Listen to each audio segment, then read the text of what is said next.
Ya, hola chicos, bienvenidos a la clase de hoy día, que se trata ya, vamos a desarrollar ejercicios de la PSU hoy día.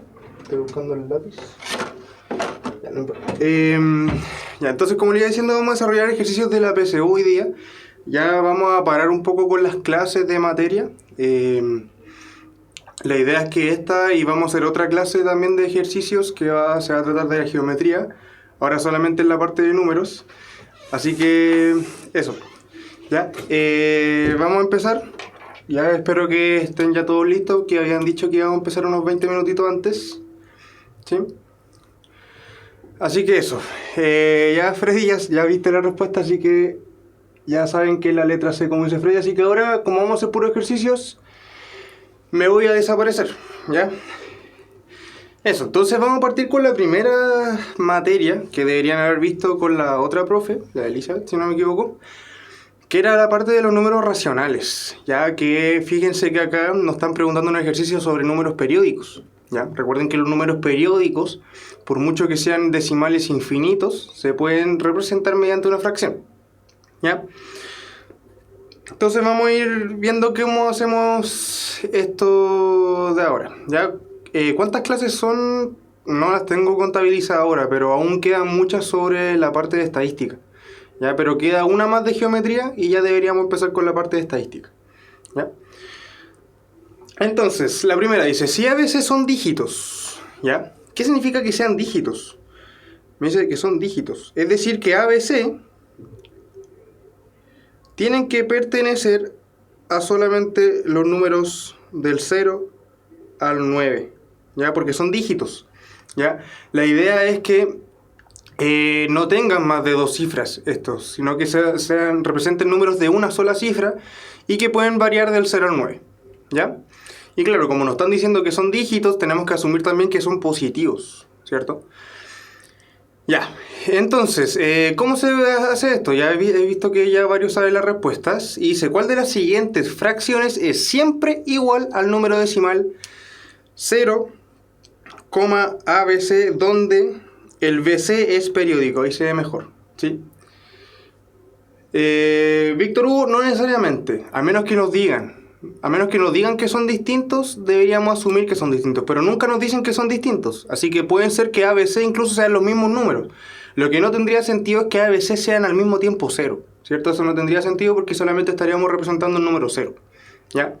Acá hay dos formas de hacer el ejercicio. Vamos a hacerla la forma más formal, ¿ya? Que es encontrar exactamente cuál es la fracción. ¿Ya? Entonces lo primero que vamos a hacer es ver cómo se puede representar este 0, ABC, donde el BC es periódico. Tenemos que ver cómo se ve así si nosotros lo vamos representando dígito a dígito. Entonces, debería verse más o menos así, ¿o no? El 0, un A y BC, BC, BC y así infinitamente, ¿cierto? El BC siempre se va a ir repitiendo. ¿Ya? Eso es lo que significa y ahí puse los tres puntitos para evidenciar que el BC sigue siendo infinito por ahí, ¿cierto? Entonces lo que yo voy a hacer ahora, voy a separar este número, ese 0, ABC, BC, BC, lo voy a separar en tres decimales. Un decimal que solamente contenga el A, ¿ya? Es decir, lo voy a igualar y ahora, como les digo, voy a separarlo en tres números. Vamos a ir por parte. Entonces el primer número que yo voy a separar es un decimal que solamente contenga la, es decir, el 0, A y puros ceros después del A. ¿Ya? ¿Ya? Eso va a ser la primera parte que voy a separar del número. Ahora viene la segunda parte del número de este. Este es el que estoy separando, el que está subrayado. ¿Ya? Ahora voy a separar la parte que tiene B's. ¿Ya? Pero fíjense que para separar las partes que tiene B tengo que anticipar un 0 después de la coma y antes del B.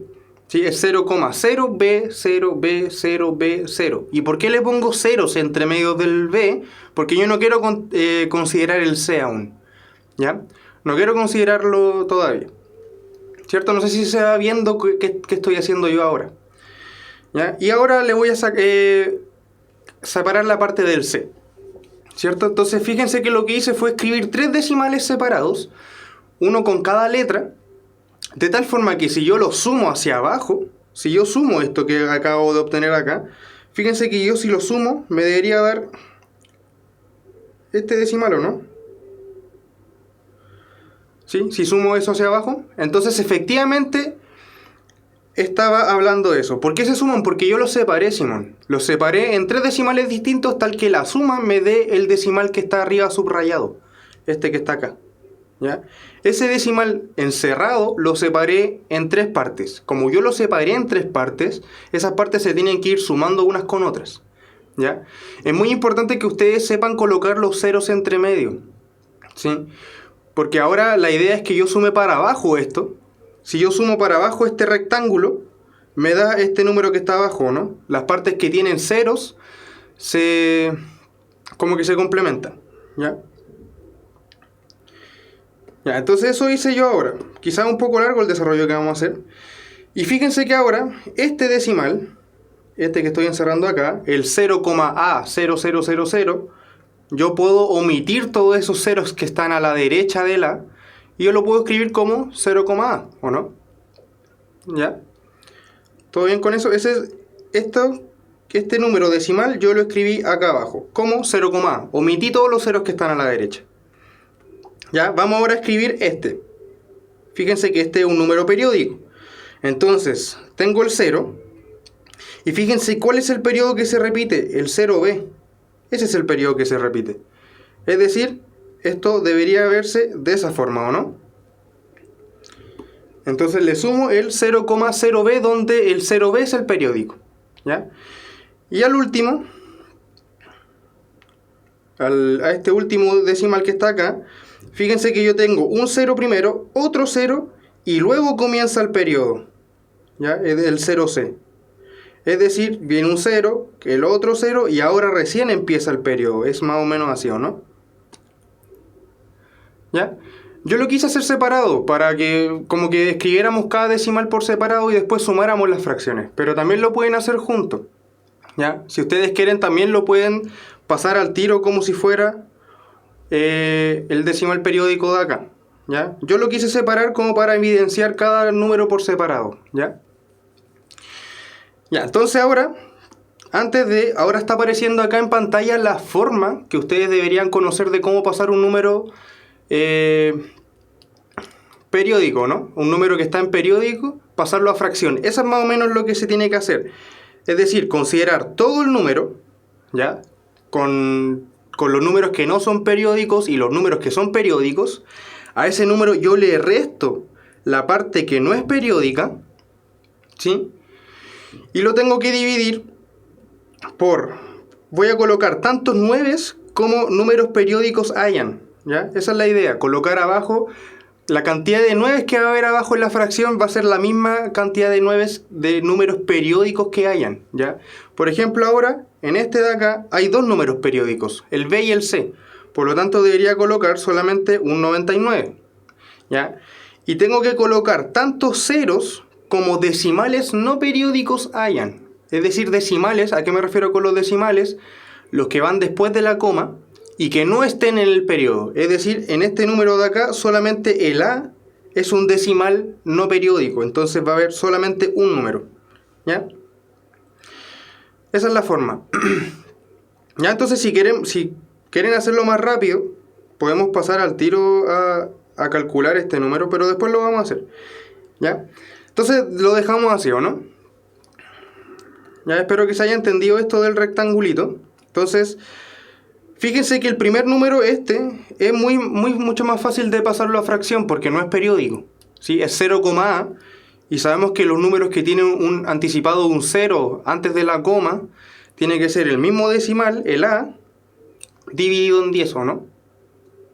¿Sí? Ese número que está subrayado, la expresión en fracción es A partido en 10 nomás, ¿sí? Ya, vamos a ver cómo expresamos ahora el 0,0b, donde el 0b es periódico. Entonces ponemos todo, es decir, 0b, ¿ya? Menos la parte no periódica, es decir, solamente el primer 0, ¿cierto? Dividido en la cantidad de 9 que hayan, o sea, en la cantidad de números periódicos que hayan. En el que estamos viendo ahora, en este número, ¿cuántos números debajo del periodo hay? Hay 2. Entonces van a haber 2 9. Y y tantos ceros como la cantidad decimal no periódica. Pero fíjense que acá, en este número que estamos trabajando, estos dos son los únicos decimales que hay, el 0 y el b, y esos dos son periódicos, así que no va a haber ningún cero, porque no hay ningún decimal no periódico en ese número. Así que solamente va a ser partido en 99, no le tengo que agregar ningún cero, ¿ya? Ya, pero este 0,00, o sea, 00b, eso es lo mismo que b, ¿o no? ¿Sí? El 00b, yo no considero los ceros que están a la izquierda, y 00b es lo mismo que b. Por lo tanto, la fracción va a ser b menos el 0 dividido en 99. ¿Ya? Eso sería. Y vamos ahora con el último de acá. Entonces, agregamos todo. Entonces, todo sería 000c, 3 0 y un c, menos la parte no periódica. Es decir, la parte no periódica deberían ser estos dos ceros, ¿sí? Dividido en la cantidad de 9 como números periódicos hayan. ¿Cuántos números periódicos hay en este decimal? Solo dos. El 0 y el c. Y ahora la cantidad de ceros como números decimales no periódicos. Y el único decimal no periódico es ese 0. Así que hay un puro número, por lo tanto va un puro 0. ¿Ya? Y 000c, este número de acá es lo mismo que el c, y este número de acá es lo mismo que el 0, ¿no? Así que la siguiente fracción es c menos 0 dividido en 990. ¿Ya? Y ahí expresamos todo. Ahora podemos escribir esto de otra forma. ¿Ya? Voy a escribirlo abajo. Fíjense que omitimos este menos 0 y este menos 0, porque restarle 0 a algo es como no hacerle nada. ¿Sí? Así que colocamos solamente el b y el c arriba de los numeradores. Y ahora fíjense lo que voy a hacer. Para ver los mínimo común múltiplo más fácil, lo que les sugiero a ustedes es siempre escribir los números como multiplicación de números más chicos. ¿Ya? Por ejemplo, el 99 que está acá, lo voy a dejar tal cual como 99. Pero fíjense el que está acá, el 990. El 990 es lo mismo que 99 por 10. ¿Cierto? Entonces, ahí, según yo, es mucho más fácil entender o visualizar cuál es el mínimo común múltiplo. El mínimo común múltiplo efectivamente va a ser el 99 por 10. Porque acá ya hay un 10 y acá ya hay un 99. Entonces, este número de acá ya contiene todos los denominadores que hay en las fracciones. Entonces, el mínimo común múltiplo efectivamente es 990. ¿Ya? De esa forma ustedes ya pueden descartar, por ejemplo, esta, y pueden descartar quizá esta, ¿ya? Pero igual no hay que apresurarse mucho, ¿ya? Entonces ahora vamos a dejar el mínimo común múltiplo, claro, y como le había dicho, el mínimo común múltiplo es este, porque este ya contiene a todos los denominadores, así que ahí expreso el mínimo común múltiplo. Y ahora, ¿cuánto le falta a esta fracción para que el denominador llegue al 990? Le falta un 99, ¿cierto? Entonces, arriba en el numerador yo agrego un 99 por a. Vamos con la otra fracción. Esta. ¿Cuánto le falta a esta para llegar al 99 por 10? Le falta un 10, ¿o no? Así que al b le voy a multiplicar un 10. Y finalmente a esta fracción no le falta nada porque ya tiene el mismo denominador que estamos trabajando, y le sumamos solamente el c sin modificar, ¿ya? Y eso, si lo escribimos de otra forma, agrupando las multiplicaciones, el 99 por a lo expresamos como 99a, el 10 por b como 10b y el c, y nos da esta fracción, la última, que efectivamente es la letra c. Para todos los que yo creo que pensaron que el ejercicio fue un poco largo, ustedes pueden partir directamente de hacer ese rectángulo, aplicarle directamente a este número. Ya, ustedes pueden hacerlo. Ya, pero también a veces les sugiero que vean el trasfondo de todas estas cosas y separen los decimales. Ya, pero ustedes también pueden haberse hecho, como dice Freddy, partir al tiro del 0,ABC con el BC periódico. Eso al tiro ustedes lo pueden pasar ocupando el rectangulito de acá. ¿Ya? Lo que yo quería era que entendieran bien este rectangulito. ¿Ya? Así que la alternativa correcta es la C. ¿Ya? Vamos con otro. Vamos con la parte de logaritmos, ¿ya? Yo había visto que cuando hicimos la clase de logaritmos, esta materia no se le hizo muy difícil por los comentarios que vi, pero igual nunca está de más un ejercicio, ¿ya? Entonces fíjense, dice, si logaritmo de raíz de 10 es igual a p, ojo, ¿se acuerdan cuando no nos ponían la base del logaritmo? ¿Se acuerdan que la base era el numerito que va acá abajo? ¿Qué pasaba cuando en un logaritmo no nos ponían la base? Entonces logaritmo de a, por ejemplo, sin ninguna base, ustedes tienen que asumir directamente que la base es 10 si no la colocan, ¿ya? Es decir, acá abajo debería ser un logaritmo de 10, ¿sí? O sea, en base 10 de raíz de 10, ¿sí? Eso es igual a p, ¿ya? Después dice, si logaritmo de q en base q de 27 partido en 64 es igual a menos 3, y el logaritmo de r en base 1/3 es igual a menos 2, ¿cuánto es el valor de PQR? La multiplicación de las tres letras, ¿ya? Y fíjense cómo nos dan las alternativas. Las alternativas que nos dan, ninguna contiene logaritmo, ninguna, ¿ya? Eso nos quiere decir que nosotros a priori nos tenemos que deshacer de todos estos logaritmos y escribir estos logaritmos de otra forma más bonita, ya con puros números, ojalá, y fíjense que son puros racionales. Entonces hay que intentar escribir P como un número racional, Q como un número racional y R también como un número racional.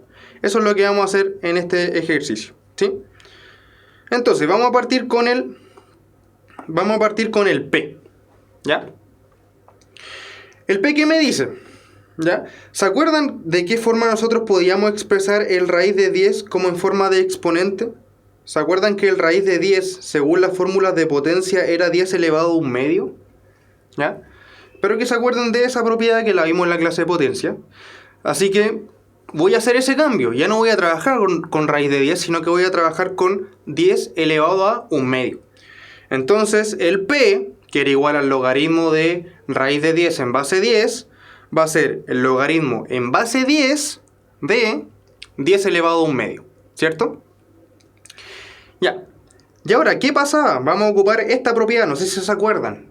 La propiedad del logaritmo que me decía, si yo tenía un exponente adentro del argumento, recuerden que el argumento es esto que está acá encerrado en un paréntesis, este es el argumento. El logaritmo tenía la propiedad de que si tenía un exponente en el argumento, ese exponente salía hacia afuera y multiplicando. Y me da lo mismo si era fracción, si era irracional, si era negativo, da lo mismo. Va a salir hacia afuera, ¿ya? Entonces, este 1 medio que está acá, como están diciendo algunos, va a salir hacia afuera, multiplicando. Va a tomar el lugar del n que apareció en ese rectangulito. Entonces va a ser 1 medio por logaritmo de 10 en base 10, ¿ya? Y ahora, recuerden que el logaritmo de algo en su misma base, es decir, el logaritmo de b en base b, siempre es 1, ¿sí? Y en este caso tenemos el logaritmo de 10 en base 10.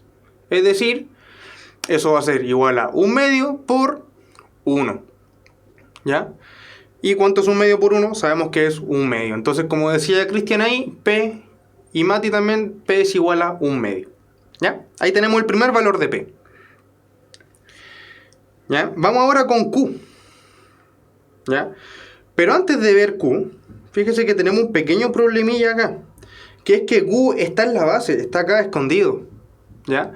Entonces, ¿se acuerdan de esta propiedad que acaba de aparecer? ¿Se acuerdan que cuando el logaritmo de A en base B era igual a C, significaba que yo este B lo tengo que elevar al resultado, como sale acá, para que me dé el argumento? Es decir, por dar un ejemplo, si yo tengo el logaritmo de 8 en base 2 es igual a 3, esto me está diciendo que si el 2 yo lo elevo al resultado, que es 3, me debería dar el argumento que es 8, ¿cierto? Entonces, de la misma forma, vamos a tomar ahora que Q es este B, que está en la fórmula del rectangulito que acaba de aparecer. Entonces, a este Q yo lo voy a tener que elevar al resultado, ¿cierto? Es decir, el Q, si yo lo elevo a menos 3, me debería dar el resultado del argumento. Es decir, debería ser igual a 27 partido en 64, ¿ya? Ahora, ¿se acuerdan de las propiedades de potencia? ¿Qué pasaba cuando yo tenía un exponente, por ejemplo, negativo? Que esto se invertía y el exponente pasaba siendo positivo. ¿Sí? Que era algo así. Entonces, ¿qué va a pasar con ese q a la menos 3? Yo lo voy a dar vuelta, lo voy a invertir por la propiedad de las potencias negativas.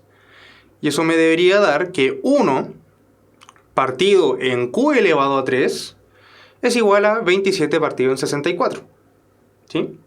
Eso es lo único que hace el exponente negativo. Me invierte la fracción. Pero el exponente, ahora que antes estaba negativo, tiene que pasar a positivo. No se olviden de eso. No es como que el exponente desaparece, sino que cambia de signo el exponente. ¿Ya? Ahora, ¿qué voy a hacer? Voy a invertir estas dos fracciones. Es decir, voy a invertir el numerador con el denominador en ambos lados. ¿Ya? ¿Para qué? Para así trabajar con el q en el numerador. ¿Ya? Eso me está diciendo que si yo invierto la primera fracción, es decir, ahora pongo el q arriba y el 1 abajo, debería hacer lo mismo en la otra fracción de al lado, ¿no? Es decir, 64 dividido en 27. ¿Sí? Y se acuerdan que cuando teníamos algo dividido por 1 era como no tener nada abajo. Así que omitimos ese q al cubo partido en 1. ¿Ya? Y ahora aplicamos raíz cúbica a ambos lados. Entonces me va a quedar, vamos a borrar un poco acá.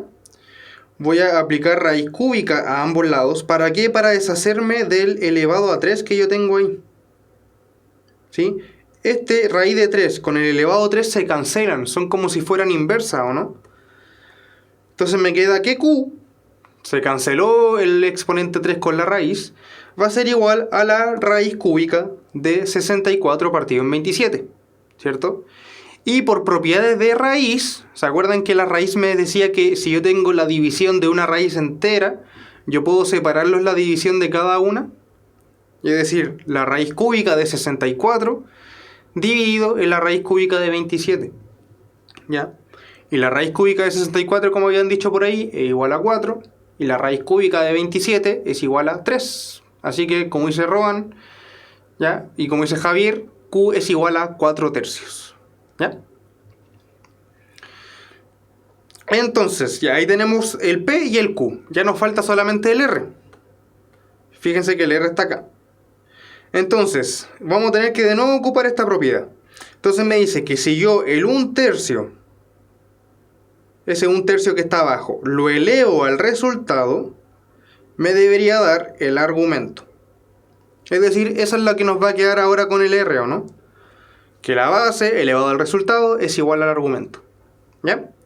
Por lo tanto, el R debería ser igual a 1/3 elevado a menos 2. Y de nuevo tenemos un exponente negativo. ¿Y qué hace ese exponente negativo? Invierte esta fracción que está acá. Es decir, me deja el 3 arriba y el 1 abajo. ¿Ya? En ese caso debería ser solo 3. Y como yo ya invertí la fracción, entonces el exponente ahora cambia de signo. ¿Ya? Es decir, queda como 2. Y eso sabemos que es 9, como habían dicho por ahí. ¿Ya? Entonces ya tenemos que P es igual a 1/2, que Q es igual a 4 tercios y que R es igual a 9. Entonces, ¿cuánto va a ser la multiplicación de P por Q por R? Debería ser 1/2 por 4 tercios por 9. ¿Cierto? Simplificando esto, este 2 se simplifica con el 4 de acá y me da 2. Este 3 se simplifica con el 9 de acá y me da 3. ¿Cierto? Y arriba entonces me queda 1 por 2 por 3. Y eso es 6. Por lo tanto, la alternativa correcta es la letra E, como ya han dicho también por ahí. ¿Ya? Espero que se haya entendido. Recuerden que los logaritmos, esta propiedad es la más importante que ustedes... Si a ustedes les complica mucho los logaritmos, con este pequeño cambio lo pueden pasar todo a potencia. Y a veces es mucho más fácil trabajar con potencias que con logaritmos. ¿Ya? Como lo acabamos de hacer ahora. ¿Sí? Entonces les sugiero mucho que ocupen la última propiedad que ocupamos y que ojalá intenten siempre alivianar los ejercicios de logaritmos con esa propiedad de pasarlo a potencia. ¿Ya? Están muy relacionados los logaritmos con los exponentes. ¿Ya? Bien. Vamos ahora ya. Supongo que vamos bien ya con los dos temas que hemos visto, que fueron números racionales y logaritmos. Espero que no haya quedado ninguna duda con esos ejercicios. Y ahora vamos a pasar a un tema que yo consideré que fue un poco más difícil, que fueron los números complejos. Ya traje un ejercicio básico. Al final de esto que estamos haciendo ahora, deberíamos hacer otro ejercicio de complejos si es que alcanzamos, ¿ya? Entonces traje este primer ejercicio que es un poco más livianito, ¿ya? Entonces me dice... Entonces sean Z1, Z2 y Z3 números complejos, ¿ya? Me dice que Z1 es igual a 2i, me dice que Z2 es igual a 3 menos i, y me dice que Z3 es igual a 2 más 4i, ¿ya? Recuerden que cada número tiene su parte real y su parte imaginaria. Por ejemplo, la parte real del Z1, si se fijan, no hay ninguna cosa sumando, por lo tanto la parte real es 0, ¿ya? Y la parte imaginaria del Z1 es igual a 2, ¿o no? Que es lo que multiplica al número i. Haciendo lo mismo con el Z2, la parte real del Z2 es 3, ¿sí? Que es lo que está sumando ahí. Y la parte imaginaria del Z2, ¿cuánto es? Es menos 1, porque hay un menos multiplicando al i, ¿sí? Javier, sí, son ejercicios del DEMRE. Son los más adecuados que podemos hacer nosotros porque al final son los tipos PSU. Y Cristian sí es la B, ¿ya? La idea acá, obviamente, es explicar de otra forma o aclararle las dudas de los ejercicios del DEMRE, ¿ya? No son todos del DEMRE del 2019, hay de distintos años, me busqué algunos de otros años, ¿ya? Y la idea es que acá vayan consultando todas esas dudas porque los ejercicios de la PSU no son muy alejados de los ejercicios del DEMRE. Y los ejercicios del DEMRE tienen una noción bien particular, ¿ya? ¿Ya? Así que eso, vamos a hacer solamente ejercicios del DEMRE y la idea es que ustedes acá aclaren todas sus dudas, ¿sí? Y como claro, Cristian sí es la B, como dice Matías, ¿ya? Ya, y ahí les dejo a ustedes que vean la parte real y la parte imaginaria del Z3, ¿sí? Con esos números que acaban de aparecer allá arriba. Entonces me pregunta cuánto es este valor de Z1 más Z2 por Z3, ¿sí? Entonces, antes de partir, yo quiero que se recuerden de esta tablita que está apareciendo acá. Esta que estoy encerrando en azul, ¿ya? Esta tablita es muy importante que se acuerden, ¿ya? Voy a explicarle rápidamente lo que significa esta tablita. Son la tablita de los exponentes del número imaginario i, ¿ya? ¿Se acuerdan que el número imaginario i era igual a raíz de menos 1? Entonces me dice que la primera potencia i elevado a 1 siempre va a ser i. Y fíjense esto, que si yo elevo i a 2 me da menos 1. Si elevo i a 3 me da menos i. Y si elevo el i al 4 me da 1. ¿Ya? Y estos resultados se empiezan a repetir. Esto es un ciclo. Esto no sale de estos resultados. No hay otros resultados aparte de estos 4. I, menos 1, menos i o 1. Solamente varían en esos resultados, ¿ya? Y fíjense, el i a la 5 vuelve a ser el i a la 6 vuelve a ser igual a i cuadrado, el i a la 7 vuelve a ser igual al i al cubo y el i a la 8 vuelve a ser igual al i a la 4. Se van repitiendo estas cosas, ¿ya? Y así podemos estar todo el día. Con i a la 9 vuelve a ser i a la 10 es i cuadrado, i a la 11 es i al cubo, i a la 12 es i a la 4. Y así pueden seguir literalmente con todas las potencias que ustedes se imaginen, ¿ya? Y acá está el resumen, que esto es como lo importante, que esto es lo más difícil de entender. ¿Ya? Que cualquier i, fíjense el primero, i elevado a 4k más 1, ¿qué significa ese 4k más 1? ¿Ya? Significa que si yo tengo cualquier múltiplo del 4, ese 4k significa cualquier múltiplo del 4. Si yo en el exponente tengo cualquier múltiplo del 4 más 1, ¿ya? ¿Cuáles son los múltiplos del 4 más 1? El 9, el 13, el 17, el 21, el 25, todos esos son múltiplos del 4 más un 1, ¿cierto? Porque eso es, el primero es 8 más 1, el segundo es 12 más 1, 16 más 1, 20 más 1 y 25 más 1. O sea, 24 más 1, ¿cierto? Entonces, todos los números imaginarios que estén elevados a un sucesor de un múltiplo de 4, siempre van a ser igual a i, ¿ya? Eso es lo que me dice el primer cuadradito acá que estoy encerrando, ¿ya? Si esto es como contenido para colegio y para PSU, si a ustedes igual le entran números complejos, y esta según yo es la parte más complicada de los números complejos, las potencias. ¿Sí? ¿Ya? Ahora, vamos a ver qué significa y elevado a 4k más 2. ¿Qué significa el k más 2? De nuevo, significa cualquier múltiplo del 4 que yo le sume 2. En este caso, por ejemplo, el 10, ¿sí? El 14, el 18, el 22, el 26, el 30. Todos estos números son múltiplos del 4 más un 2, ¿sí? ¿Ya? ¿Por qué? Porque este es 8 más 2, 12 más 2, 16 más 2, 20 más 2, 24 más 2 y 28 más 2. Entonces, cada vez que ustedes vean un número y ustedes identifiquen que es un múltiplo del 4 que yo le sumé 2, entonces ese valor siempre va a ser menos 1. Siempre. ¿Ya? Y vamos a ver lo otro. ¿Ya? Por ejemplo, el i elevado a 4k más 3. Siguiendo la misma lógica. El 4k más 3 es un múltiplo del 4 más un 3, cualquiera. ¿Ya? Por ejemplo, el 11, el 15, el 19, el 23, el 27, el 31. ¿Ya? Todos esos números son múltiplos del 4 más un 3. Y cada vez que ustedes identifiquen que hay un i elevado a un 4k más 3, eso siempre va a ser menos i. ¿Ya? Siempre. Y finalmente, i elevado a 4k. Eso siempre es 1.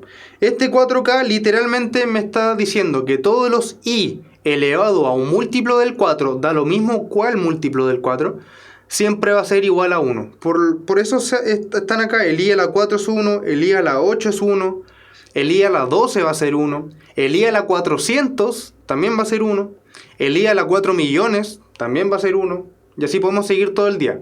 Claro, el k, como dice Víctor, puede ser 0. Y si el k es igual a 0, i elevado a 0 también es 1. ¿Y por qué? Porque el 0, ya, aunque el 0 es un... como indirectamente es un múltiplo del 4, porque 4 por 0 me da 0. ¿Sí? Entonces también el i a la 0 va a ser 1. ¿Ya? Eso es la idea de esta tablita. Y como les digo, es la parte quizás más complicada de esta parte de la materia. ¿Ya? Identificar los exponentes de un número complejo. ¿Ya? Vamos entonces. Tenemos que hacer, vamos con el ejercicio. Ahora tenemos que hacer esa suma que está ahí. El Z1 más Z2 por Z3. Entonces, Z1 era igual a 2i más Z2, 3 menos i por Z3, que es 2 más 4i. ¿Ya? Recuerden que al igual que en los números reales, la multiplicación es mucho más importante que la suma. Así que primero hay que desarrollar la multiplicación. Primero vamos a tener que multiplicar estos dos números, el Z2 por el Z3. ¿Ya? Así que vamos a dejar el 2i intacto por ahora. ¿Ya? Lo vamos a sumar al final. ¿Ya? ¿Y cómo multiplicamos esos números? ¿Cómo multiplicamos dos binomios? ¿Se acuerdan cómo multiplicamos dos binomios? El 3 con el 2 primero me da 6. Después el 3 por el 4i. Eso me da más 12i. ¿Por qué? Porque se junta el 3 con el 4 que me da 12 y mantengo el i. Después el menos i por el 2. Eso me da menos 2i. ¿Cierto?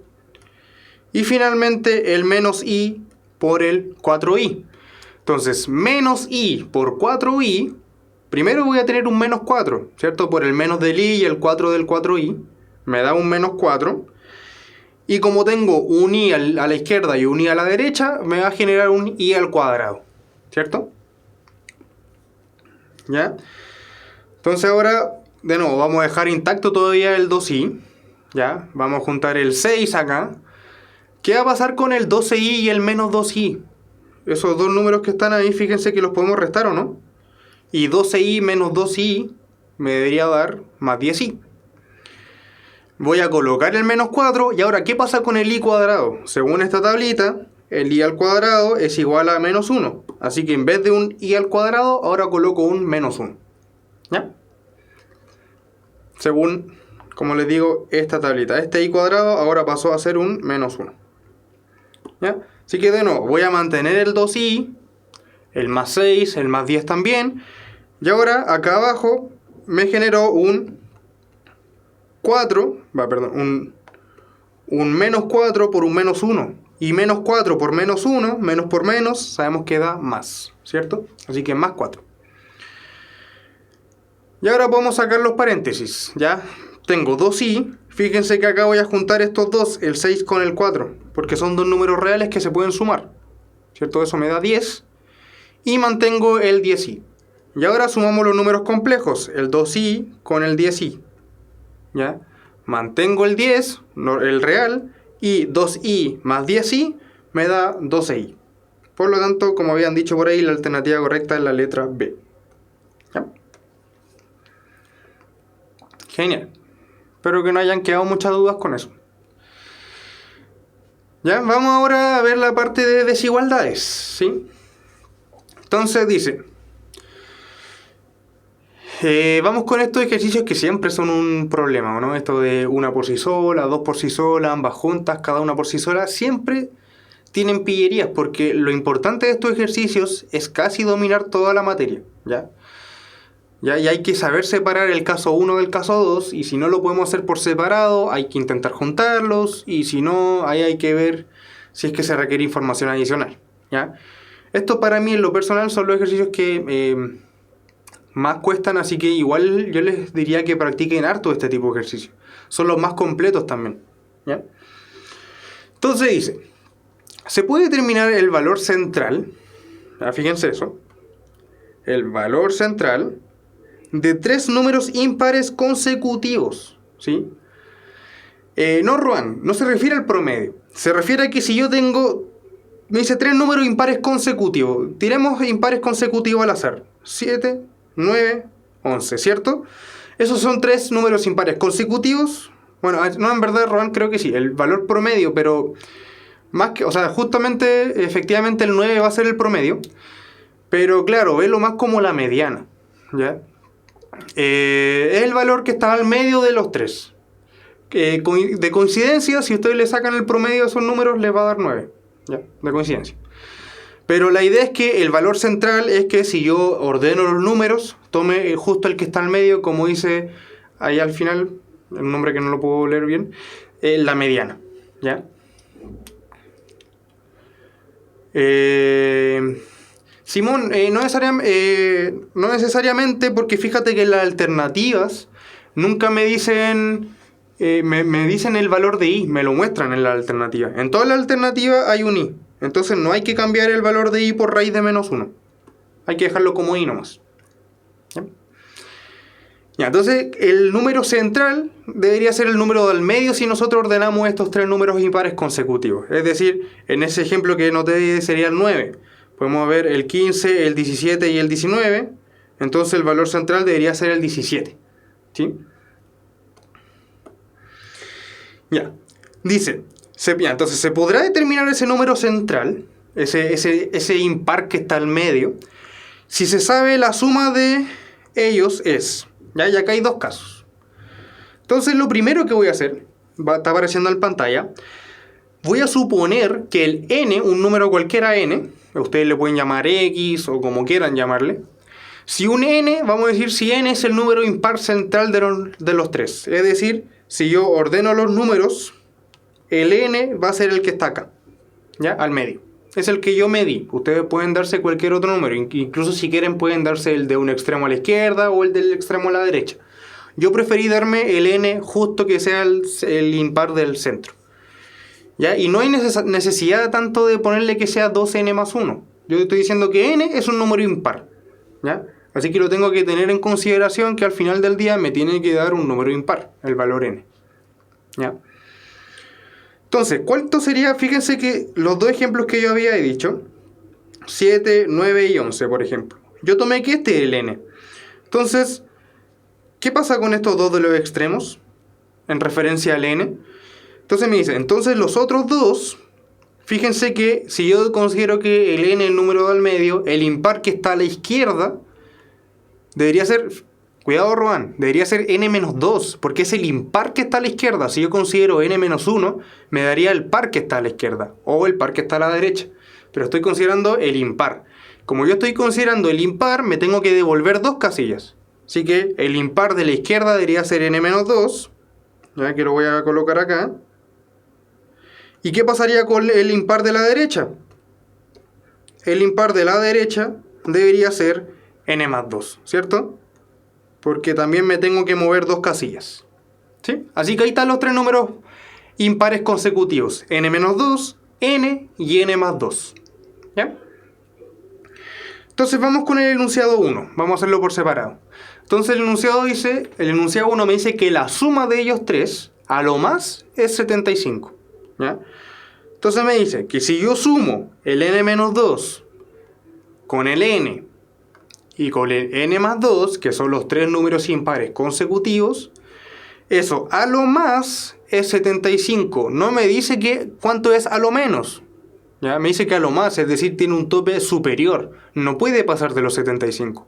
Pero, como me dice a lo más 75, también tengo que incluir el 75. Por eso le pongo el menor igual. O mayor igual, como dependiendo de dónde lo están mirando. ¿Ya? Pero por eso le pongo que esa suma es menor o igual a 75. ¿Ya? Vale, la definición de número impar es la que está diciendo Brian allá abajo. Eso de 2n+1 con un n entero. ¿Sí? ¿Ya? Pero la definición de número impar es que yo lo puedo escribir como 2k más 1 con k perteneciente a los enteros. Cualquier número de ese estilo. Cualquier número de ese estilo es impar. Y como dice Brian, ustedes pueden haber hecho el ejercicio con el 2k más 1, el 2k más 3 y el 2k menos 1 a este lado. También les tiene que funcionar. ¿Sí? Así como dice Brian ahí al final. ¿Ya? Y sí, como lo decía, cuando les dicen a lo más, es porque tiene que ser ese número hacia abajo. Es decir, puede ser el 75 y también puede ser cualquier número menor al 75. ¿Sí? Entonces por eso yo le pongo el mayor igual. ¿Ya? ¿Y cuánto me da esa suma? Si yo sumo estos 3 números. Fíjense que el menos 2 y el 2 se me cancelan, ¿o no? Y me queda solamente n más n más n. Y n más n más n, sabemos que es 3n, ¿o no? Entonces yo quiero que 3n sea a lo más 75. ¿Ya? ¿Y qué está haciendo ese 3? Ese 3 que está multiplicando al n, como es positivo, yo lo puedo pasar dividiendo, la desigualdad no me va a cambiar de lugar. ¿Se acuerdan que cuando yo dividía por un número en una desigualdad, tenía que fijarme en el signo? Y si era positivo, la desigualdad no cambiaba. Entonces, ese 3 que está multiplicando al n va a pasar dividiendo. Y como es positivo, no me afecta la desigualdad. ¿Ya? Y me queda 75 partido en 3. Y 75 partido en 3, como alguien dijo por ahí, pero lo borraron, me da que n es menor o igual a 25. Es decir, este número, el central, es a lo más 25. ¿Ya? Y como habíamos dicho que el n tenía que ser impar, y a lo más es 25, entonces el n puede ser cualquier número impar de todos estos, ¿o no? Puede ser el 1, el 3, el 5, el 7, sucesivamente el 23 y el 25. ¿Cierto? Eso me dice que el n es menor o igual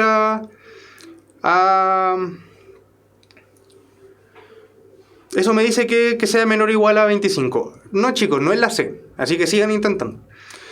¿Ya? Entonces fíjense, con estos datos, con el ejercicio 1, yo no pude deducir cuánto era el n, porque me dio todo este conjunto de posibilidades para el n. Porque lo único que le pide al n es que sea menor o igual a 25. Por lo tanto, ya puedo borrar la 1 por sí sola, y también puedo borrar la d. ¿Ya? ¿Cierto? Porque con la 1 no fue suficiente. La 1 me dio todos esos valores, y yo quiero determinar cuál es el valor específico de n. Y ahora yo no lo obtuve. Yo obtuve muchos valores que pueden ser de n. El 1, el 3, el 5, el 7, el 23, y así sucesivamente. ¿Ya? Así que vamos a borrar esto. Y vamos a ver qué pasa con el 2. Entonces 2. Ahora me dice que la suma de ellos es a lo menos 63. Entonces ahora el 63 está por debajo, ¿no? Es decir, esto me está diciendo que el 63 es el tope inferior de la suma. ¿Cierto? ¿De qué suma? De los 3 números impares consecutivos. ¿ya? De n menos 2, de n y de n más 2. Y también mayor o igual, porque recuerden que hice a lo menos, entonces tengo que considerar el 63. ¿Sí? Y de nuevo, ¿cuánto me da esta suma de estos tres? Lo habíamos dicho arriba que me da 3n, ¿o no? Así que esto me da que 63 es menor a 3n. Dividiendo ese 3 de la misma forma que lo hicimos arriba, me da que 63 partido en 3 es menor o igual a n.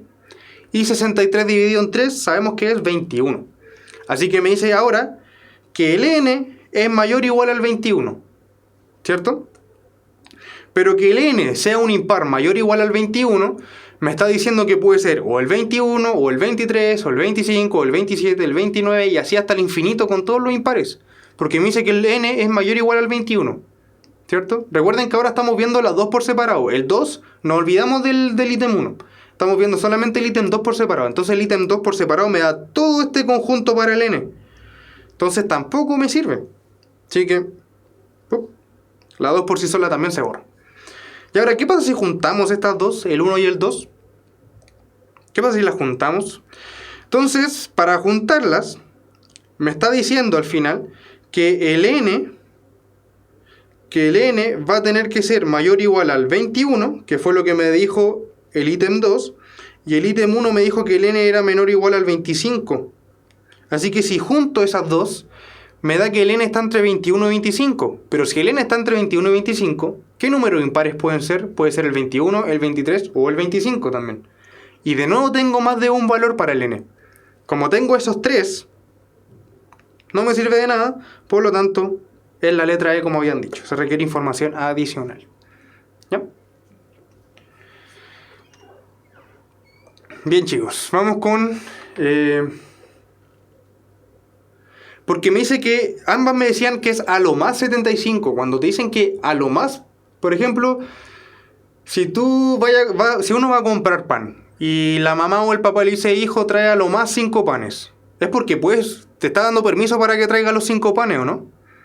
Es decir, puedes traer tu límite superior. Como también te dice, trae a lo menos 3 panes, es porque puedes traer 3 o cualquier número mayor al 3. Entonces, por eso yo incluyo ambos extremos. Porque es a lo más 75, es decir, sí incluye el 75, y a lo menos 63, sí incluye el 63. ¿Ya? Véanlo, siempre que ustedes se pregunten estas cosas, inténtenlo pasar como un lenguaje de la vida cotidiana, como le digo el ejemplo de ir a comprar pan. ¿Ya? Si ustedes le dicen, trae a lo más tanta cantidad de cosas, es porque te están dando el permiso para que traigas esa cantidad máxima de cosas. ¿Ya? Te dirían, no sé, si quieren decir que no incluyen el 75, yo diría a lo más 74, por ejemplo. Ahí eso sería bastante razonable, ¿o no? Si es que no quiero incluir el 75. Pero ahí tendrían que tener un poco de cuidado con las palabras. Pero siempre a lo más y a lo menos sí incluye los extremos. ¿Ya? Pero si no te lo quieren incluir, yo creo que te podrían, por ejemplo, si no quieren incluir el 75, yo pondría que a lo más sean 74 entonces, para no incluir el 75. ¿Ya? Pero es un poco algo más de lenguaje, que estoy un poco más alejado de eso. ¿Ya? De la gramática no es mi fuerte. Ya, entonces vamos con el ejercicio 5. Me dice, dada la ecuación x cuadrado más 6x más 17... ¿ya? Igual 0. Recuerden que toda ecuación cuadrática, ¿se acuerdan que tenía que estar igual a 0? O si no, no podía yo decir que era una ecuación cuadrática. Entonces dice, ¿qué número real m, ya un número real m, debe sumarse a ambos lados de la igualdad? Es decir, de esta igualdad entera, ¿ya? A esos dos lados de la igualdad, a la izquierda y a la derecha, le tengo que sumar ese valor m. Entonces dice, ¿qué número real m debe sumarse a ambos lados, es decir, al lado izquierdo y al lado derecho, para completar un cuadrado de binomio? ¿Ya?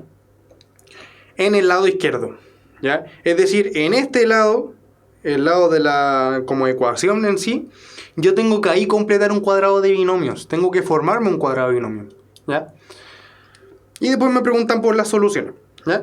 Pero vamos a ver qué tenemos que hacer. Entonces, esto de completar un cuadrado de binomio en el lado izquierdo es que yo tengo que formar algo de este estilo, ¿o no? De x más p elevado a 2. ¿ya? Y hay que encontrar cuál es ese P, pero también en ese camino de encontrar el P, vamos a encontrar el M que nos piden, ¿ya? Pero la idea es que al lado izquierdo, es decir, a este lado que yo estoy encerrando, yo eso lo tengo que dejar escrito como algo de esa forma de x más p todo al cuadrado, ¿ya? Si me sobran números, los tengo que tirar hacia el lado derecho, pero la idea es dejar un cuadrado de binomio perfecto, ¿ya? Y recordemos que un cuadrado de binomio de esa forma de x más p al cuadrado yo lo podía expandir de esta forma que está apareciendo acá, ¿o no? ¿Sí? El cuadrado del primero más dos veces la multiplicación de x y de p más el cuadrado del segundo, ¿ya? No, no es la D, sigan intentando, ¿ya? Entonces tenemos que recordar eso. Entonces la idea va a ser buscar esto, ¿ya? Va a ser buscar esa expresión de x cuadrado más 2xp más p al cuadrado. Y una vez que nosotros encontremos esta expresión, la vamos a transformar en la que está acá arriba, ¿ya? Pero lo primero entonces va a ser encontrar, voy a borrar acá y lo voy a rayar con naranjo. Lo primero va a ser encontrar una expresión de este estilo, ¿ya? Para así después pasar a algo de este estilo, ¿ya? Claro, como dice Sofía, se tendría que restar al 17. Hay que ver qué número tenemos que restarle al 17, ¿ya? O sumarle negativamente, ¿ya? O positivamente da lo mismo. Hay que ver qué número hay que sumarle o restarle al 17, dependiendo del signo, para que me dé un cuadrado de binomios perfecto, ¿ya? Entonces, vamos a tomar la expresión que teníamos, ¿sí? X cuadrado más 6x más 17. Eso estaba igualado a 0, pero antes de igualarlo a 0, no, tampoco es la C. Sigan intentando, ¿ya? Pero están cerca. La C es la más cercana que hay, antes de la correcta. Entonces fíjense, voy a escribir la expresión esta de nuevo, pero voy a cambiar este 6x. Este 6x lo voy a intentar escribir como este número, porque el 6x se supone que es este término naranjo que estoy encerrando, ¿no? El que va al medio, ¿sí? ¿Y de qué forma lo podemos escribir ese 6x? Lo puedo escribir como 2 por x. ¿Y qué le falta a ese 2 por x para hacer un 6x? Le falta un 3, ¿o no? ¿Sí? Tampoco es la A. ¿Ya? Siguen intentando todavía, ¿ya? Pero ¿se entendió lo que acabo de hacer? Yo solamente escribí el 6x que está acá, lo voy a intentar escribir como el término que está acá al medio. Entonces lo tengo que desglosar, ¿sí? Ahí Freddy tiene la alternativa correcta, es la letra E, ¿ya? Tengo que desglosar ese 6. ¿De qué forma? Lo tengo que desglosar de la forma del rectángulo. Sí, es la E. Freddy tiene razón, es la E. Tienen que intentar ese 6x desglosarlo de la forma 2 por algo, ¿ya? ¿Y de qué forma yo puedo escribir ese 6x como 2 por algo, como 2 por x por 3, ¿sí? Y el 17 queda ahí dando vueltas, ¿cierto? Y ahí es igualado a 0, ¿ya? Ya, ¿se entendió lo que hice acá? Quiero saber eso, si se entendió bien. Porque esto es el primer paso para encontrar un cuadrado de binomio. Si ustedes entienden este paso que yo acabo de hacer, ya tienen la mitad del ejercicio casi resuelto, ¿ya? Entonces, como yo les digo, ya tenemos casi la forma. Pero ahora fíjense que voy a hacerle caso al ejercicio. Me dice que hay que sumarle m a ambos lados de la igualdad. Entonces, a esta igualdad, yo a ambos lados le voy a sumar m. Al lado izquierdo y al lado derecho, ¿ya?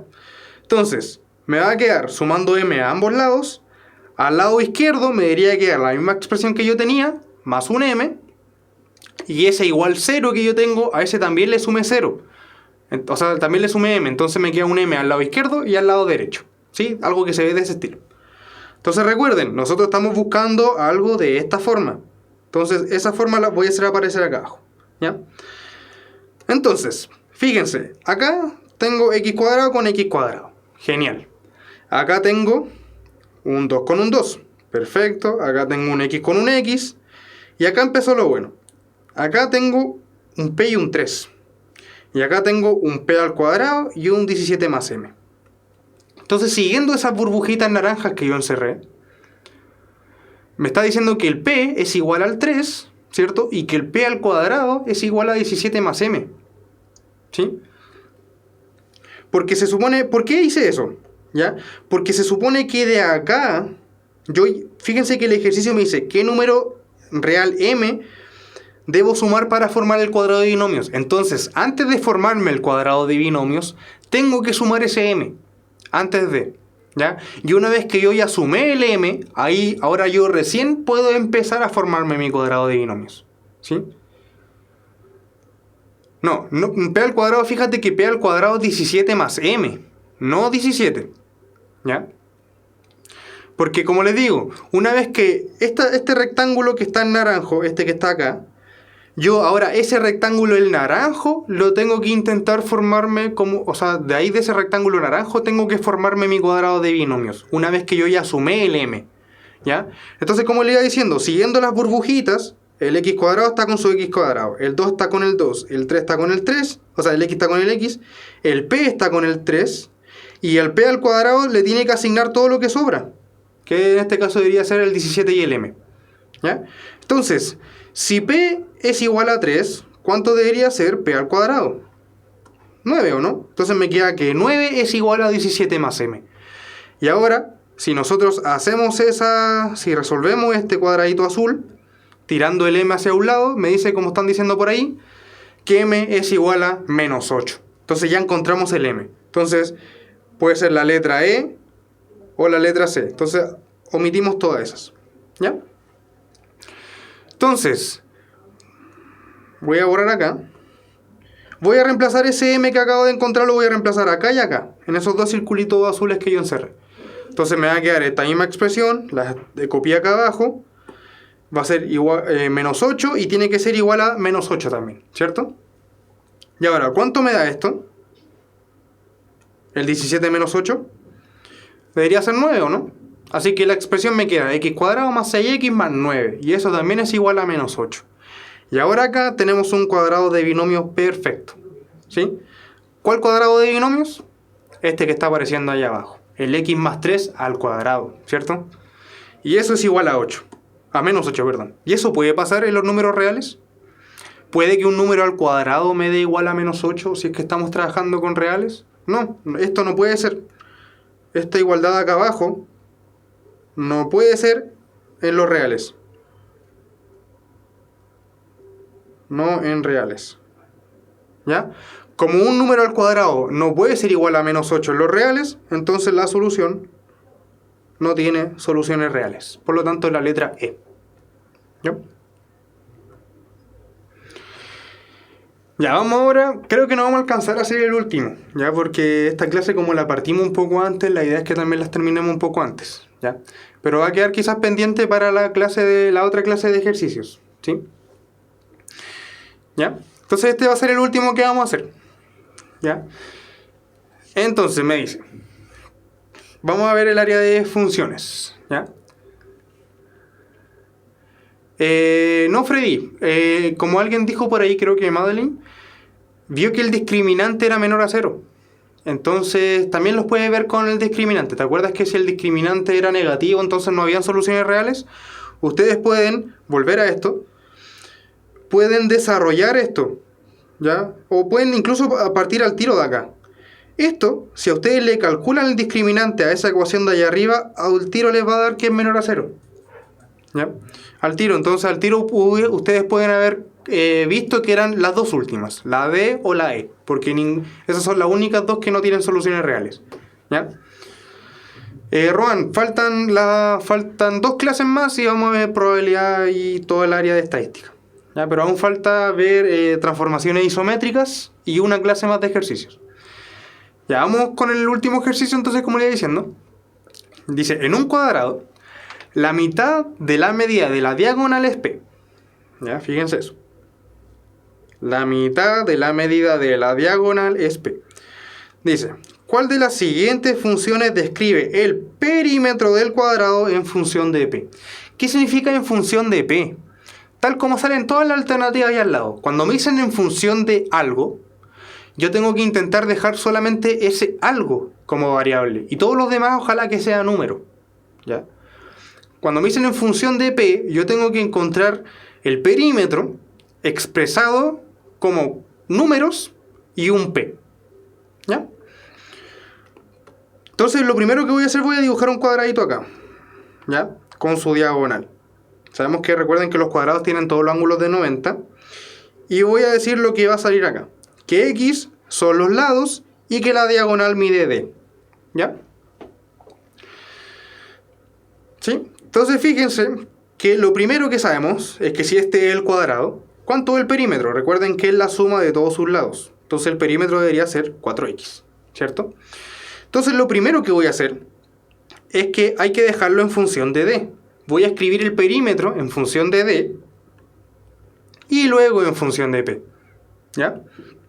Porque me dice, fíjense lo que me dicen ahora. O sea, me decía el ejercicio, que P era la mitad de la diagonal. Entonces, si logro escribir el perímetro en función de D, después lo voy a poder escribir en función de P rápidamente. ¿Ya? Entonces, por Pitágoras, voy a encontrar una relación entre X y D. ¿Ya? Y ahí tenemos un triángulo rectángulo, justo acá. ¿Cómo era la fórmula de Pitágoras? Cateto al cuadrado, en este caso X, más cateto al cuadrado, el otro X, es igual a la hipotenusa al cuadrado, en este caso D. ¿Sí? X cuadrado más X cuadrado, yo lo puedo juntar en 2X cuadrado, y eso sigue siendo igual a D cuadrado. Ahora aplicamos raíz a ambos lados, ¿ya? Y me queda que raíz de 2 por X cuadrado, y acá se cancela al lado derecho, la raíz con el 2. Y me queda D. ¿Qué pasa con esa raíz de 2 por X cuadrado? Yo lo puedo separar en dos raíces distintas, en raíz de 2 y en raíz de X cuadrado, y eso es igual a D. Y ahora, ¿qué pasa de nuevo? Esta raíz se cancela con el exponente. Así que me queda 2, o sea, raíz de 2 por X es igual a D, ¿cierto? Finalmente, paso el raíz de 2 dividiendo. Así que me queda que X es igual a D dividido en raíz de 2. Camila, ojalá, porque fíjate que nos dicen en función de P, y el P es tan lineal, ¿no? Y si hubiera sido P al cuadrado, quizás no hubiera sido necesario sacar raíz, ¿ya? Pero todas las alternativas tienen el P sin al cuadrado. Entonces lo ideal ojalá es trabajar con ninguna potencia al cuadrado, ¿ya? Entonces también lo ideal sería aplicar raíz, ¿sí? Ya, pero ¿se acuerdan que cuando quedaban raíces abajo, en el denominador era un poco feo y multiplicábamos y dividíamos por el mismo denominador? ¿Ya?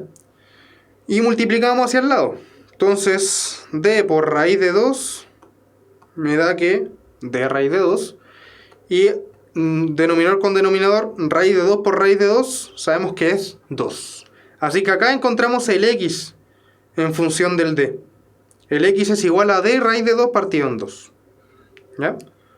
Por lo tanto, el perímetro, que habíamos dicho que era 4X, ahora va a ser 4X. Y esto también es igual a X, es decir, va a ser 4 por D raíz de 2 partido en 2. ¿Sí? Ese X que estaba acá, yo lo cambié por el X nuevo que acabo de encontrar. Y me arrojó eso. Y acá se simplifica el 4 y el 2, ¿o no? Me da un 2 y me queda 2D por raíz de 2. ¿Ya? Pero eso está escrito en función de D. Ahora tengo que pasar la función de P. Y ahora, ¿qué me decía esto rojo que estoy apuntando acá? Me dice que la diagonal dividido en 2 es igual a P, ¿cierto?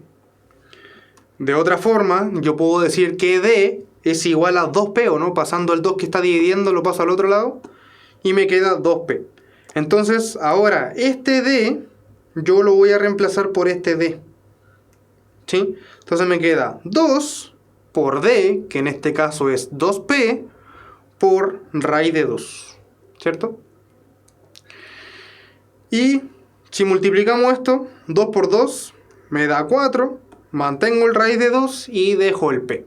Ya, lo único que hice fue en este último paso es juntar estos 2 por 2 y me dio el 4. El raíz de 2 lo dejo como raíz de 2 y el P lo dejo como P. Por lo tanto, la alternativa correcta es la letra A. ¿Ya? Y ahí hemos terminado ya con los ejercicios de hoy, ¿sí? Como les digo, va a quedar un ejercicio pendiente. Yo creo que lo deben tener ustedes en el PDF que está subido en la página. Ya es de complejos, como había dicho. Y vamos a intentar hacerlo en la próxima clase de ejercicios, ¿sí? Eso ha sido todo por hoy. Espero que no haya quedado ninguna duda. Si tienen dudas con respecto a la materia, pueden intentar escribirla quizás en los comentarios de YouTube de esta clase cuando la suban, ya que va a ser como en un par de días, ya que claramente va a ser esta semana, ¿ya? Pero ojalá en la página de YouTube, que yo a veces usualmente la leo para ver si tienen dudas, si tienen dudas con alguna materia de números reales o de la primera parte antes de geometría, ojalá la escriban ahí en el canal, ¿ya? Que es el único lugar donde yo puedo ver sus comentarios más directamente, ¿sí? Así que eso, espero que haya quedado bien claro estos 6 ejercicios cortitos que hicimos. Ya no fue mucho, la próxima semana vamos a hacer más de geometría. Y eso, que tengan muy buena semana, éxito en todos los estudios y nos vemos el próximo lunes. ¿Ya? Que estén muy bien.